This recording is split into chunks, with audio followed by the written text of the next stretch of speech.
প্রিয় বন্ধুরা, বগুড়ার একটি পালপাড়াতে আমি উপস্থিত রয়েছি। সেখান থেকে আপনাদের মাটির তৈরি তৈজসপত্রগুলো আপনাদের দেখানোর চেষ্টা করছিলাম এবং আপডেট দেওয়ার চেষ্টা করছিলাম। আপনারা যেমনটি দেখতে পাচ্ছেন, এখানে সারি সারি ভাবে তৈরি একদম প্রস্তুতকৃত তৈজসপত্রটি রাখা রয়েছে, যেগুলো দই রাখা, বিক্রয়, বিপণন কাজে ব্যবহৃত হবে।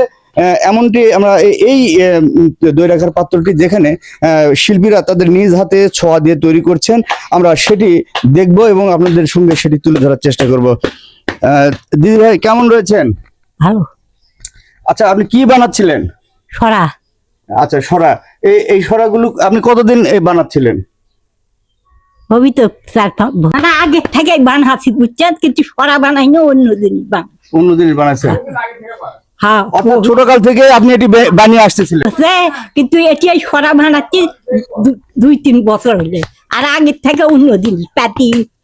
আচ্ছা, আপনারা আর কিছু করেন না, এটাই করেন? এটাই করি, মাটির তৈজসপত্র বানিয়ে। হ্যাঁ। এটা দিয়ে আপনার সংসারের ব্যয় নির্বাহ করেন? ওরে বাবা। বন্ধুরা, আমরা দেখাচ্ছিলাম মাটির তৈরি তৈজসপত্রর একটি কারখানা, যেখানে শ্রমিকরা প্রতিনিয়তই বা শিল্পীরা তাদের নিপুণ হাতে ছোঁয়া দিয়ে তৈরি করছেন, মাটির তৈজসপত্রতে প্রাণ ফিরিয়ে আনছেন। কিন্তু আমি আশা করব তাদের দুঃখ দুর্দশা যেটি রয়েছে, এই শৈল্পিক ছোঁয়া দিয়ে তারা সঠিকভাবে সেটি চিত্রায়িত, তাদের জীবনকে রঙিন করতে পারছেন না, যদিও তৈজসপত্র রঙিন করছেন।